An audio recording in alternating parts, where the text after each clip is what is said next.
Grand Wednesday, everybody. My name is Travis Teng, and it is my absolute pleasure to join you today for this version of the Lexington webinar. And so today is going to be the SBA edition, as I'm the SBA director here at Lexington Capital Holdings. And who's that? Give it like a minute for people to join. Oh, okay. Just giving a couple seconds to let people join. I'm going to do my intro spiel again real quickly.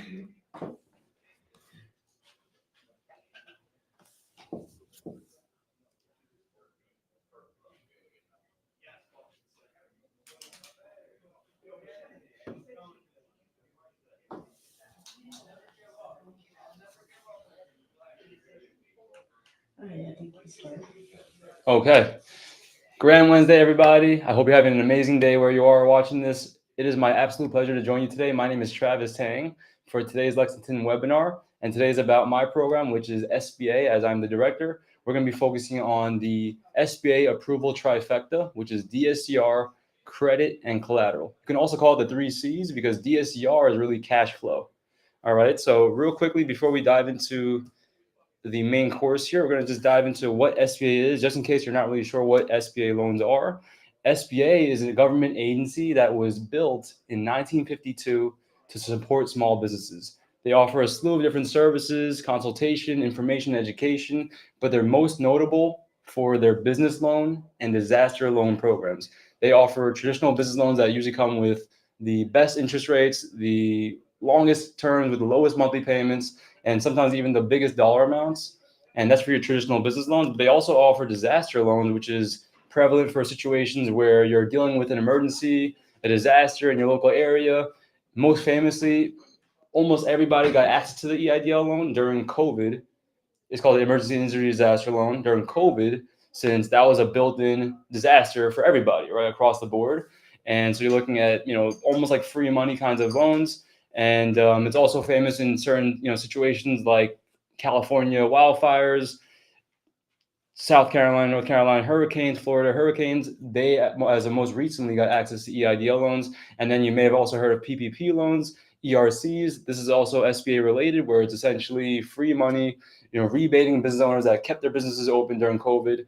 And so that's what SBA is. It's a government agency providing, small business financing, which with much more favorable terms than essentially most other lenders in America. And so just to go into a brief spiel to acknowledge, you might be thinking like, all right, government-backed loan program. Well, we're in a government shutdown right now. So what does that leave SBA at right now? And it is true. It's essentially a pause, right? Because since the government's not working, they can't necessarily approve or fund new loans. But hopefully today, the shutdown should actually be over as long as the bill gets passed. And from the consensus across the board of SBA bankers that we deal with at Lexington, everything should be back up and running in full force by next week.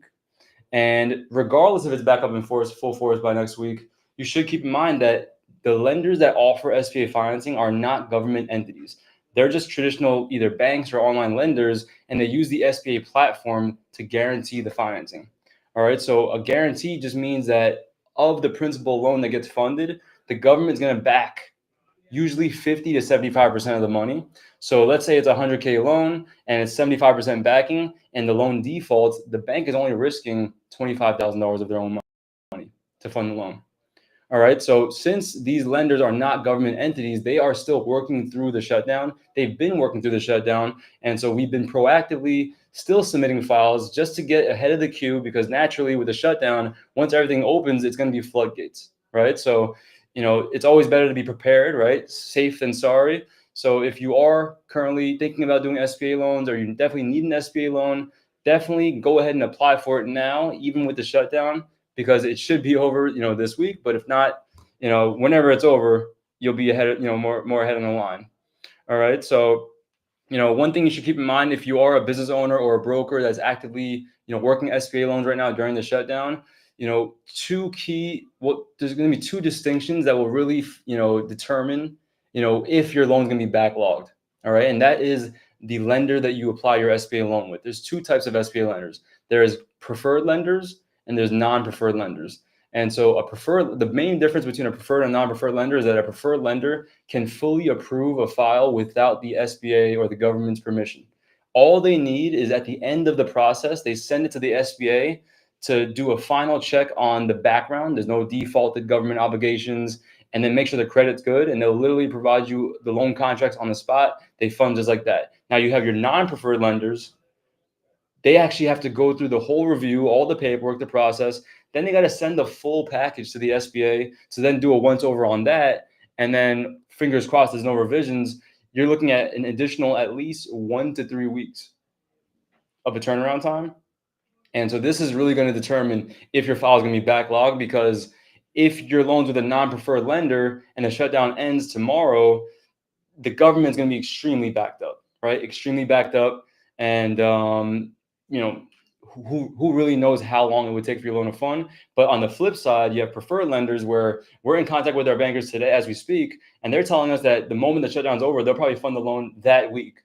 And so that could be a huge gain for you and your plans. So keep that in mind if you are a broker or a business owner that is actively applying for SBAs during the shutdown. That is a major note and a major benefit to working with a broker like Lexington Capital Holdings, because 95% of our lenders on our platform are preferred lenders. And this will allow you just way more streamlined access to this kind of capital, which, a lot of business owners, aren't really sure it's even possible. Right. So now we're going to head into the main event of this discussion, which is understanding DSCR, credit, and collateral, which is essentially the SBA approval trifecta. Probably the three most important aspects to getting approved for an SBA loan. And so I would recommend you to drop comments in this questions in the comments while I'm doing this. So then whenever there's breaks or by the end, I can answer them all for you, especially as we get deeper into the the nitty gritty here. All right. So now we have the number one factor, right? DSCR, right? You can also call it cash flow, because DSCR means debt service coverage ratio. What is debt service coverage ratio? That is the equation that lenders use to calculate how much they can approve somebody. All right. So basically the formula would be the net profit on your business tax returns and profit and loss statements with any add back value like interest or depreciation. That becomes one number, right? And then you divide that by your yearly debt payments. All right. So to give you an example, let's say a business owner is showing 100K profit. They have 5K interest they paid last year. They have 5K depreciation. You add that all together, it comes out to $110,000. Let's say a business owner has 100K per year in debt payments, right? So 100,000 divided by 12, right? So that comes out to $8,300, right? Per month. You do the math, you have 110 divided by $100,000, and you're looking at a 1.1 DSCR ratio, right? So the lenders are always looking for the ratio, okay? And the general ratio that most lenders need will be in the range of 115 to 130. All right, so this example I just gave you, if it was showing $110,000 of net income plus interest and depreciation, if you were to divide that by a $100,000 yearly debt service, that would not qualify for the most part for most lenders out there. Now, you should also keep in mind when you're factoring in a DCR calculation, you're also looking into the loan you're applying for, right? So the existing debt obligations plus the assumed loan you're going to receive once you get funded, that should be how you calculate DSCR, not just the existing debt. Very important to make sure you don't miss that, so you don't have the false premise of how much you qualify for as you're applying for an SBA loan. All right, so now some nuances with DSCR is debt refinance, historical cash flow, year-to-date cash flow, and the lender that you're applying with, because not all lenders are DSCR based. All right, so let's talk about debt refinance. So debt refinance becomes relevant when, let's say, the existing debt you have, let's see, wait a minute. Laura Preciado has answered a question. All right, so Laura, she said, what other add-ons are we allowed to add back to calculate DSCR? So there's actually two types of DSCR or cash flow analysis that a bank will do. They'll do what's called a business standalone, and they'll do a global cash flow service. So a business standalone is probably the more popular option here at Lexington, where they're not looking at personal debt, they're looking at business. So when you're looking at business standalone, you can add back interest, you can add back depreciation on the taxes, and you can add that to the net income. That would be your three factors. If it's a global debt service cash flow ratio, it's going to be same equation as far as the net income, the interest, the depreciation. But then if any of the owners pay themselves W-2 salaries, that gets added back as owner's compensation to your DSCR. All right. And so thank you for the question, Laura, and feel free to keep firing them away if you have more. But back to debt refinancing for a DSCR, right? So let's say you have a file where they don't DSCR because of the existing debt, but the existing debt qualifies to get consolidated by the loan, right? So let's just throw another example out there. Say you have 110,000, cash flow, right? Interest, depreciation, net income. And then let's say you have, $150,000 in existing debt payments, but of that 150,000, 75,000 is debt that can be paid off with the SBA loan. So now when you do your DSCR calculation, you're going to calculate it with the assumed SBA loan payment, but you're not going to include the payments of the debt getting paid off because it's going to be gone by the time the loan's funded, right? So that's one way, a DSCR can be made to work. When on paper it doesn't work, but then you pay off debt, it works. As long as the business owner is okay with netting the difference, right? Not receiving the full amount in capital, working capital, you have a deal. All right. Second nuance is historical cash flow. And you should keep in mind that everything is always case by case basis, right? People, hear SBA and they think they're getting funded by the government, not realizing it's not a government entity that's funding them, it's a bank. So every bank has their own standards, their own parameters, right? So some lenders will require historical DSCR. Historical means multiple years, right? So you'll have business owners that will try to game the system sometimes, right? Every single year they show a huge loss, right? But then the year before they want to apply for financing, they show a huge profit, right? You can get away with that with the right bank, which is why, you want to make sure you work with the broker, wink, wink, Lexington Capital will place you the right way. But let's say you don't apply with a broker like Lexington, you apply to the wrong bank who cares about historical cash flow, and you try to play that game where you show profit just 1 year out of the last 3-4 years. The lender will usually have, some lenders will have 2 or 3 year requirements of similar cash flow in order to get approved, right? So that's another nuance about DSCR that you should be aware of. Historical cash flow also matters a lot of the time. And so another one would be year-to-date cash flow. All right. So year-to-date is basically just the time the year started, right? January 1st till today, right? For the year that the taxes are not filed yet. So today, as of today, today's what, November the 12th? As of November the 12th, 24 taxes are the most recently filed taxes for business owners, right? So a lender will usually ask for a year-to-date financial statement or profit and loss statement showing the income and expenses for the year so far. So a year-to-date profit and loss as of today would be January 1st till November the 12th. And so some lenders, again, nuance because not every lender, but some lenders will care about the year-to-date cash flow as well. So let's say the last 3 years are perfect cash flow for the loan you're applying for, right? They don't need to pay off debt, but let's say the year-to-date profit and loss shows a major, downtrend, right? You went from 100 and some thousand net plus add backs to 5K, right? Year-to-date it's 5K.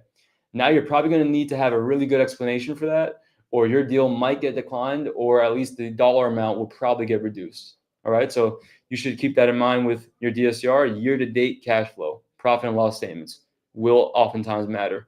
And then the last would just be some lenders nowadays. So we live in a beautiful time where traditional banking is getting evolved every single day. And a lot of lenders, especially the ones we work with, use financial technology to approve people. And so instead of going by the old red tape of DSCR, which is common not only amongst SBA, but also amongst traditional banks, Chase Bank will have DSCR ratios. Some banks are using they're trying to use every other factor possible besides that to get someone approved, right? So they'll look at your gross revenue, they'll look at your industry, they'll look at your personal credit, they'll look at your business credit, they'll look at, your debt stack, they'll look at the health of your bank statements, right? How much are you depositing every month in your recent statements? What's your ending balances? What's your average daily balances? How many deposits you're making per month? These kinds of X factors to approve you instead of a DSCR. All right. So that's why, again, there's just this matter of navigating which lender you're working with. I always recommend just like addressing the elephant in the room, right? If you know any of these factors are holding you back, don't go through fully with an application. Ask the lender, ask the broker you're working with. Hey guys, is this a standalone business DSCR? Is this a global DSCR? Is this a non-DSCR? Looking at the other factors, figure it out before you get in too deep, because at the end of the day, opportunity cost is a real thing, and you don't want to waste time. Even if you end up getting funded, the sooner you get it, the better, right? And the more you can make. And so that is your DSCR. All right. So we can give you a couple of example offers. So let's say we have a 100K approval, right? A 10-year SBA loan at 10% at, $1,250 a month, right? Here's a positive DSCR example, right? You showed 10,000 net income, you showed 5K interest, you showed 5K depreciation, you have no debt, right? So let's do the math. All right, so that's $20,000 of essentially net profit, right? If you add everything together for the year, and then the monthly payment, right, for $1,250 comes out to times by 12, $15,000 a year. Let's do the math. 20,000 divided by $15,000, that's a 133 DSCR, right? So most lenders are generally looking for a 115 to a 125. Across the board, you should have a decent shot. Any bank you apply to DSCR, if you're going for 100,000 and those are your numbers. All right. Now here's another example. You have a negative DSCR decline, right? Pretty straightforward. Let's say you showed 5K net income, you showed 5K interest, 2K depreciation, you add it all together, that's 12K, right? Right, 12K profit for the year, but then you have the same 100K approval, right, at $1,250 a month, times that by 12 is 15,000. 15,000 divided by 12,000 is a 0.8. You're at a negative DSCR. You don't have yourself a deal there. All right, you probably want to lower your loan amount to make that work. All right, and then let's say you have a debt refi example, right? We already went over debt refi example. So again, it's just a matter of refinancing the debt you have, right? Not, including that in the equation when you're doing the math. You assume the loan you're getting and you make it work. But that's, a debt refi, right? DSCR approval. And so now we'll move on to the second pillar, right, of the SBA approval trifecta, and that is credit, right? So credit, you think, a lot of business owners ask, like, what credit are they looking at? Is it FICO? Is it Vantage? Is it Experian? Is it TransUnion? Is it Equifax? Is it Credit Karma? The answer is actually not really, right? They use their own scoring model, and it's called an SBSS score, or Small Business Scoring System. And so this is a system that is not only used by SBA, it's also used by conventional lenders. And essentially, they're going to factor in several different factors. A lot of times, you can't control all the factors, right? They'll be looking at personal credit. They'll be looking at business credit. They'll be looking at analytics of people in your geographical area paying back the loan. They'll look at, analytics of your industry paying the loan back, and just kind of group everything into one scoring model. And the minimum SBSS score for SBAs right now is 165. All right, so it's kind of like a mythical number. It's kind of a guessing game. It's hard to tell what someone's SBSS is. You might have a business owner that has, a totally healthy business, but barely any business credit or any kind of trade lines or any financing ever established, and very limited time in business, but really good credit scores. They might come back with a low DSCR, right? Not DSCR, SBSS. But then might have a business owner that has 30 years in business, a lot of financing history, positive as well, but maybe like a 650 credit score. They can come back with a higher SBSS score, right? So as a business owner, what you want to do is two different ways you want to streamline finding out what your SBSS is. One is by paying an online service. There's third-party companies out there that you can pay them, maybe anywhere from 75, 50 to $100 to get your SBSS score on the spot. Cut to the chase. Don't waste your time applying to a bank not knowing, where you're at. Or you can also find specific lenders that don't pull credit hard to give you an SBSS or give you an offer, right? And so again, just using a broker or using your research, if you have the time to find the right banks, to do the networking, and you can end up, streamlining your answers on these kind of things without having to fully go through with the process. So I would always recommend doing that, before you fully commit to SBA as the one you're going to go for, because again, these loans do take a little bit longer and they have, decent amount of paperwork requirements. You want to make sure you have your ducks in a row, for this loan, and SBSS is, a mandatory minimum of 165, universally across the board right now.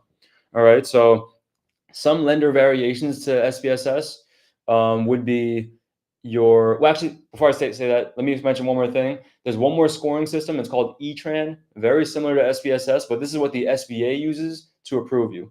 All right. So what happens is the bank will score you on an SBSS, and the bank will know what the lender needs as far as personal credit, right? Every SBA lender will have their own personal credit requirement. It might be, 700 minimum, 680 minimum, 650 minimum. But the SBSS score will be obviously all the other factors combined. They'll score you, approve you, and then at the end, they'll ship it to the SBA to do the E-Tran score. The E-Tran score, as long as that personal credit didn't really drop from the original, and there's no negativity or open derogatories within their SBA profile, right? Whether it's an old SBA loan that you had that you didn't pay back, or an existing SBA loan you had that you're behind on, if any of that's applicable at the time of final approval with the SBA, you won't get approved, right? Your E-Tran will fail. And so keep that in mind. There's the SBSS score pulled by the lender, and then the lender ships it to the SBA for an E-Tran score at the end for full approval to send you closing contracts. All right. Now let's get into some variations on what lenders look for to score an SBSS. All right. So lenders, we find, are nuanced because they look at different credit bureaus, right? Lexington Capital Bank might be looking at Experian, but Lexington Capital Bank might be looking at TransUnion, and then Lexington Capital, might be looking at Equifax, right? And they all usually have their own minimum scoring requirements for this. So some lenders will be 700, some might be 720, some might be 650, some might be 600, right? And so this is a very important, nuance to understand. Again, just a matter of just streamlining yourself, right? It's better to be, to go in, with open eyes, right, than going blind. And it also allows you to know how to game plan, right? Because let's say you have a really bad TransUnion experience, like to the point of no return, but your Equifax is right around the corner being decent, right? Maybe there's derogatories reported in your other two bureaus. Now you know how you should game plan, your file, whether it's you're a broker working with a business owner or you're the business owner yourself, right? And so that's one of the variances, right, that you should keep in mind about, scoring and what they're looking for. And then another variance is, when the lenders will look at credit. And so some lenders will look at credit. It's not when, but when, and also like how they look at credit, right? So all lenders will always look at the credit 2 times before they ship it to the SBA for E-Tran. So essentially upfront, pre-approval, go through the whole process, you get approved, one more time, they approve it again, send it to the SBA, E-Tran, right? But what you don't know is that every lender does not hit credit hard. Some hit credit hard, some don't. Some hit credit hard twice, right? Once up front, once in the end. Some only hit it at the end, don't hit it up front. Some will just fund without even hitting credit hard. So that's another variance about, the scoring system and how they check your credit. And so know that as a fact. Every lender is different with that. It's not one size fit all. And, just vet your lender. Just vet your lender. Don't rush into it. And just know what you're getting yourself into, right? Because if you have, too many inquiries, it's no good, right? So some example offers we can throw out there to you for a credit, based offers here, right? So let's say you have some lenders that will approve you based on a 680 Experian, and they'll do a soft pull to give you the offer and to fund, right? Then you can have some lenders that give you an approval based on a 650 Equifax. They do a hard pull for an offer and a soft to fund, right? Then you might have lenders that require a 700 TransUnion, and they might do a hard pull for the offer and for funding, right? So these are some variances, some examples you can keep in mind about the credit aspect, of your SBA approval trifecta. All right. And then the last and the most complex factor here is collateral, right? So, traditional lending since 2009 has become a situation where collateral is almost always required, especially if you're going for bigger dollar amounts, 6 figures plus with a traditional lender. SBA, it's not always required. And so we're going to explain it here. So what is collateral, right? It's the business or personal assets used to secure the loan, right? So this means that, if collateral is required on the contract, it's going to show which assets, machines, equipment, real estate the lender is requiring on it. And that will be the collateral moving forward on the loan. All right. Now, if the loan defaults and it has collateral on the loan, the lender has 2 ways of going about, coming after you, right? They can either file a judgment on your business generally, right, on all your business assets. And this will end up inconveniencing you, right? Because now you're going to have probably a collection on your credit report. You're going to get emails and texts and calls. You're going to get a lien filed on your business background. So you're going to have a hard time, or probably impossible time, trying to get financing from other people, other sources. Or even if you apply for anything in general, maybe not even financing, but you're just doing stuff and people are looking at your background to vet you. It's not going to look great in your favor if you have, an active judgment on a UCC. But another way they can do it is by just seizing the collateral, right? And the main difference is the type of UCC they file. You have a blanket UCC, which is the one where it's a general lien on the business assets. And then you have a first position UCC, which essentially allows the lender to liquidate your assets the moment you default.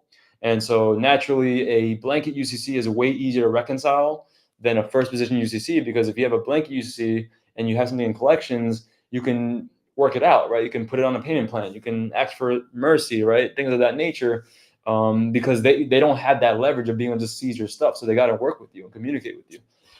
So know where you're getting yourself into. If it's a first position UCC lien, that collateral you put on there, can be subject to getting taken away. And then not only that, when you have something on a first position UCC, you're not allowed to sell that asset, whether it's real estate, machines, equipment, vehicle, until your loan's paid off. You can't trade it in for an upgrade until it's paid off, right? You can't refinance your mortgage until it's paid off, right? So it can be a little bit more crippling, and which is why you really want to triple check that you want to do this, because we deal with a lot of business owners, but sometimes they come to us with horror stories where it's like, Travis, I was 90 days into the process with this SBA lender, and I find out at the last hour they need my house. And it's like, how'd they not tell you that on the first phone call, right? And they find out the last hour and they just take it, right? Because now they need the money. Payrolls due, the opportunities due. You got to buy the business, you got to buy the equipment on sale, whatever it is. And they come to us to maybe help them get an unsecured version, right? A general, a blanket UCC version, maybe for additional capital. Meanwhile, they could have got that from the start because they just weren't aware and they just didn't do the vetting. And now we can go into some distinctions about these loans, right? So SBA loans that are 50K or less don't require any collateral, no securitization. Even if you have zero business assets, it doesn't even matter. Those just approved 50K. There's no UCCs filed whatsoever for 50K or less. Now, anything over 50K would generally always require a blanket UCC lien, right? Now, loans that are over 350K will always require a first position UCC lien, and they will usually always require personal primary residence real estate, right? One, to match the principal loan amount, right? So let's say the loan you're going for is 500K, and the value of your assets is 200K, the value of your home is 300K. Now the lender feels super comfortable because if the loan defaults, they have a first position on stuff that's worth exactly how much they gave you, right? Now, if you own less than 25% equity in your property, the lender will probably ask for a second property, if not different assets and collateral, right? And so keep that in mind. 350K or more, they will usually always go that route. And then sometimes if it's 150K or more, they will also go that route, but way less likely. And it's less of a mandatory thing. It's more of it's a possibly thing, right? And so that is one of the distinctions. And then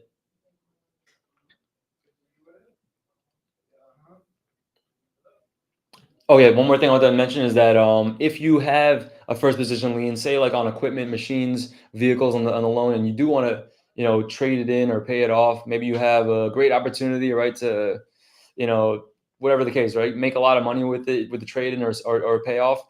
You can sometimes get an exception made if you reach out to your lender, and they can sometimes, heavy on the sometimes, they can sometimes allow you to pay down the principal of your loan to match the value of the original collateral, right? So let's say you have a 50K vehicle that you can flip to somebody for 80K, and for you it's a no-brainer. You can reach out to your lender and ask them, like, if I pay down 50K of this loan, can you release the lien on this vehicle? And sometimes that can be possible. So I want to make sure I squeeze that in so you're aware of that.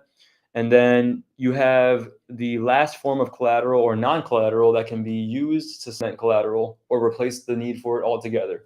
And that would be business plans and projections, right? So essentially a business plan that summarizes the business model, the products and service you offer, the expected return on your investment, right? Trend of revenue once you get this loan. That's your business plan. Then you have projections, right? Which will pretty much specify what your financials, profit and loss should look like over the next 3 years. And so they're going to want to see, ideally that you receive the loan and then your revenue is going well, going up, going well, and you're able to manage the expected expenses as well, during the payback of the loan. And you got to really make it make sense, right? What are you using the money for? The whole 9 yards. And so typically, if you're going to go for a loan, especially if it's a bigger dollar amount, say like over 150K, you usually want to hire a professional to do these, because if you don't, you're going to end up probably getting declined. And before you get declined, you're probably going to end up, wanting to pull your hair out as you go back and forth with the lender, because when you send in a projection and business plan and it's wrong, the lender will kick it back to you over and over and over again for you to fix it. And then you end up just wasting a lot of time and maybe even losing the opportunity altogether. So the best thing for you to do if you have to go a business plan projection route is hire a professional. It can be a little bit costly, usually a couple $1,000s at least. A good company to use is Rapid Business Plans. They'll give you fast quotes. They'll give you unlimited revisions for like 30 days plus. And that would be a great route to go if you didn't have the collateral required, right, to get the loan that you want. Lenders can still sometimes approve you if you put together a pretty enough business plan and projection. All right, now we're going to go ahead and answer a question here from Bari. Thanks for the question, Bari. So you asked, I recently did a bankruptcy 11 like 2 years ago. I still do have a good business running, but can I get a loan? Answer to that is yes, as long as that bankruptcy did not include an SBA loan that was not satisfied, right? So let's say that bankruptcy included a 100K SBA loan, and it basically just allowed you to get out of that obligation. You would technically still be showing in the SBA system that you owe $100,000. So if you pay that off in full, you're in the clear. Now, generally speaking, let's say that's not even the case. You never had an SBA before. Generally speaking, every lender is different. Like some lenders will require, 3 years since your last bankruptcy.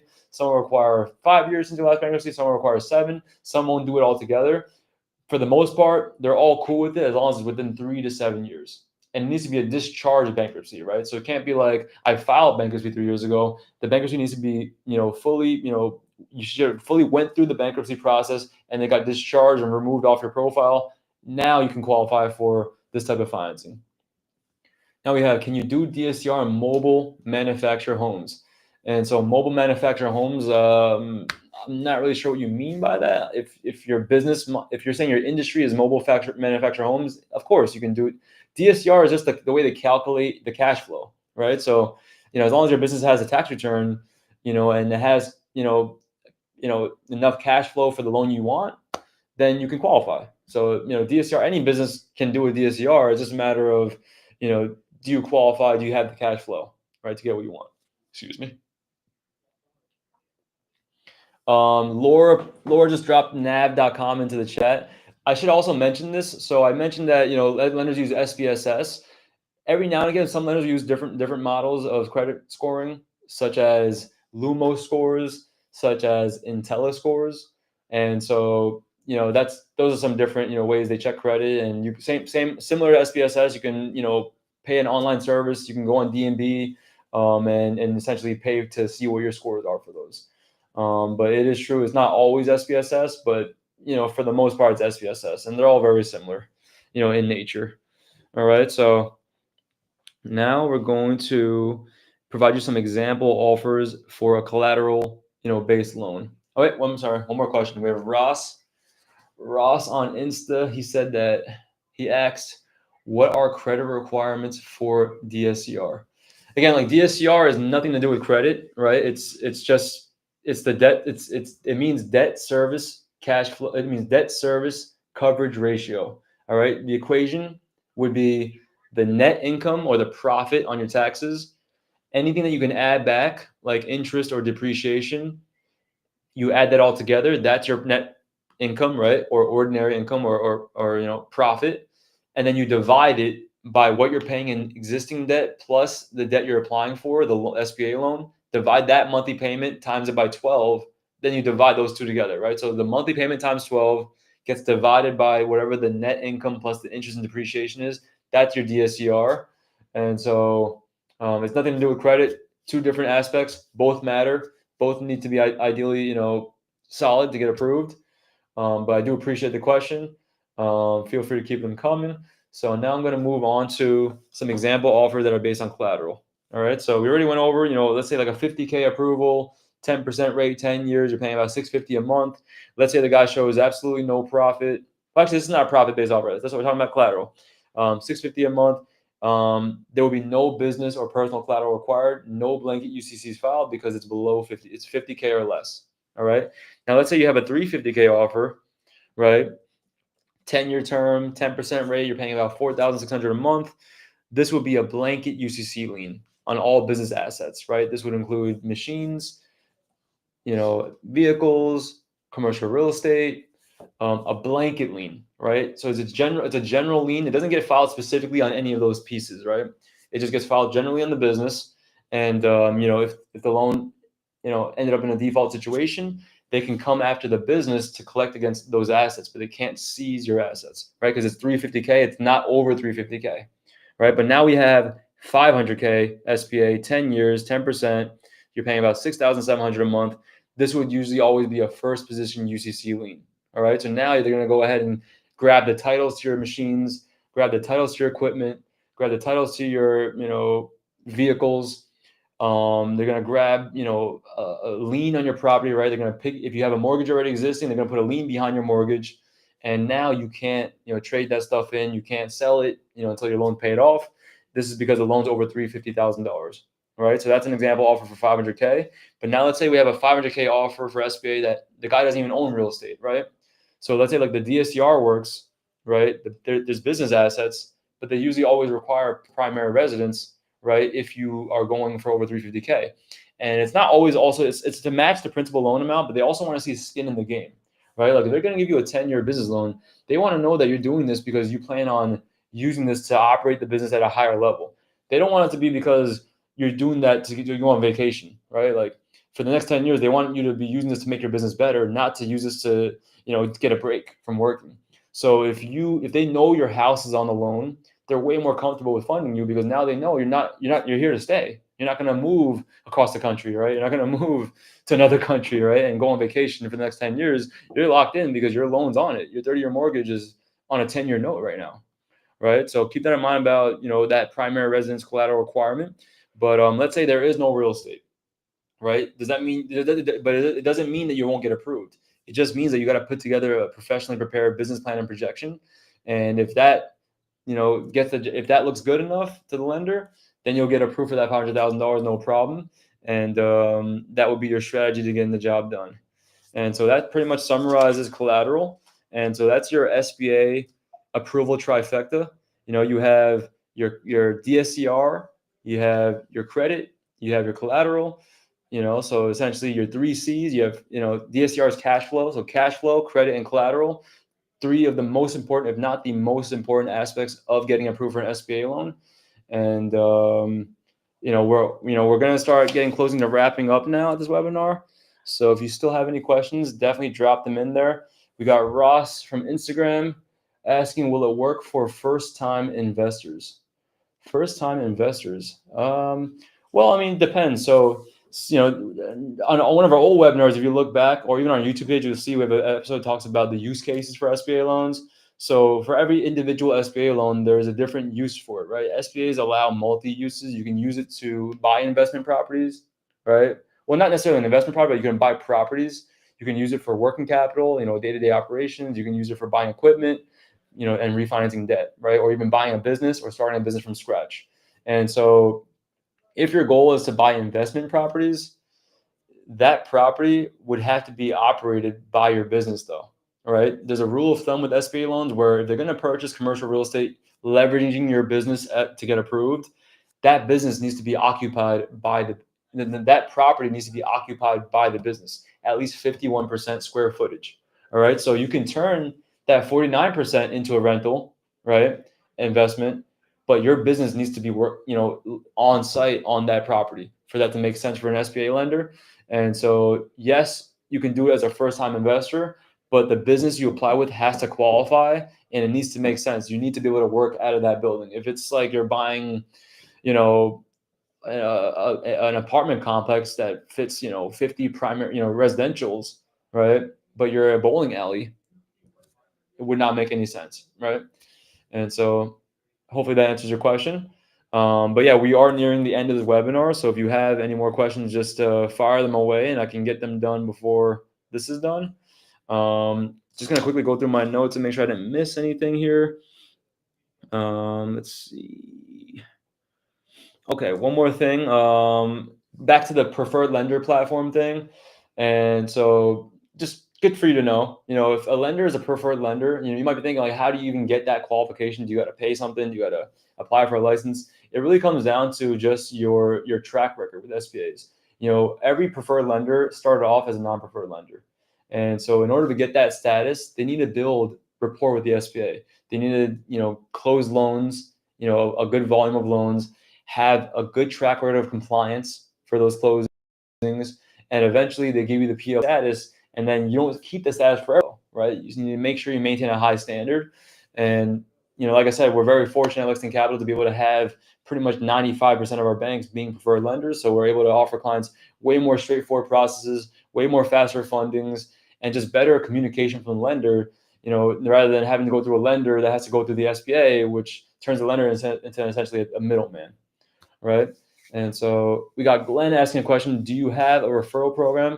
Amazing question, Glenn. We absolutely have a referral program.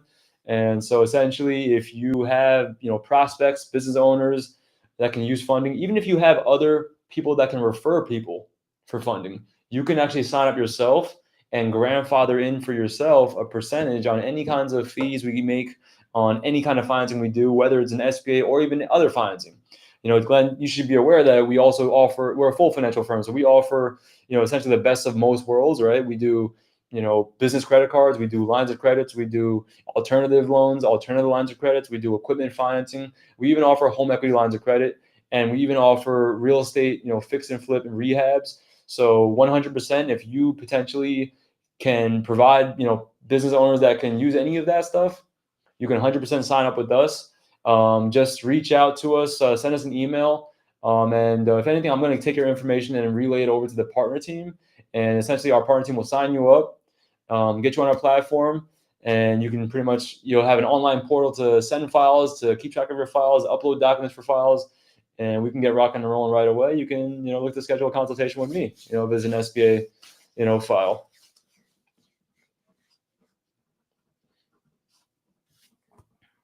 All right, so now I'm just gonna quickly again glance through my notes to see if I missed anything, but you guys just keep sending them questions so we can, give you every question or every answer you need for this webinar.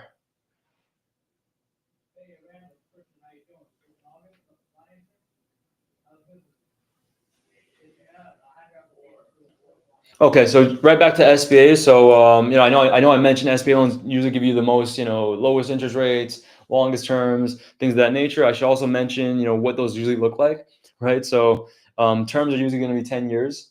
So 10-year terms, if you apply around and look around the market, most business loans are going to be 1 to 7 at best, when it's not SBA. And so if you look at personal financing, credit cards will usually term you out at a 2-year or 1 year if you max it out. Personal loans are usually going to be 3 to 5 years. SBAs will essentially be the longest term, lowest monthly payment out of any financing besides a mortgage, right? Mortgages can go from 10 to 30 years. All right. Interest rates for SBAs are usually whatever Wall Street Journal prime is, plus a couple of points. You can say 1 to 3 points on a spread. So right now, Wall Street Journal prime is 7. And so 7 plus 1 to 3 becomes 8 to 10, right? So your interest rates are starting at 8 to 10 on SBA loans, which if you apply around and look around, it's going to be pretty much lower than everything you see besides a mortgage or, an equipment financing auto loan. All right. And so that's, what you should expect as far as rates on an SBA. And then the biggest advantage of SBA loans is that because of the government guarantee, banks have way less risk and they're way actually more likely to approve you. So it's ironic, right? You get the best terms, lowest payments, lowest rates, probably even the biggest dollar amounts, but you're more likely to get approved for this than the higher rate, shorter term stuff with, Wells Fargo, right? And it's because of the government backing, and it's also because it's a nationwide product, right? A lot of lenders like Citizens Bank or Truist Bank are regional, so they can only service certain areas. SBA is way more readily available for people because it's a nationwide product. All right. And one more note I should mention is that SBA loans can be paid off. Most SBA loans can be paid off early with no penalty, meaning that you only have to pay interest for how long you hold it. So if it's a 10% rate, 10% APR annual percentage rate, you take 10 divided by 12, that comes out to 0.8, right? So you're getting charged 0.8% interest per month on the balance you have at your ending statement, and you can pretty much pay it off whenever you're ready, without that, mandatory requirement to go 10 years of interest. That's just your leverage and flexibility in case you need to hold the loan longer. All right. And so that's pretty much it. Again, government shutdown, it should be over today. The House should, pass the bill, and everything should be completely rocking and rolling by this week, next week. But if it's not over, I highly recommend you to definitely still keep looking into this, apply, because the program's been around since 1950. This is the longest government shutdown ever. It should be over soon, and this program should not be going anytime soon. And definitely just would work in your business, owner's favor if you're a broker, or if you're a business owner in your business's favor, to get ahead of schedule, because if you don't, everyone else will, and you're going to be on the back of the line when it is time, right? So definitely don't want you to, lose out or miss out on any opportunities, or, worst case scenario, even end up with worse refinancing that has higher interest, shorter term, lower dollar amounts, right? So I thank you guys all for watching. This is the SBA LexBA webinar about the SBA approval trifecta. You have your DSCR, your credit, your collateral, your 3 C's, cash flow, credit, collateral. And if you felt like this was helpful, or you have any more questions, just reach out to us, drop more comments, and we'll make sure we prepare for the next one for you. Just to summarize, SBA loans, they come with prestigious rates and terms, but they have a lot of nuances, a lot of complexities, a lot of specifics, which is why it should only work in your favor to leverage a broker's expertise, information, and platform, so you can be able to have the best chance at getting approved for this at the fastest kind of turnaround times. And so thank you guys all again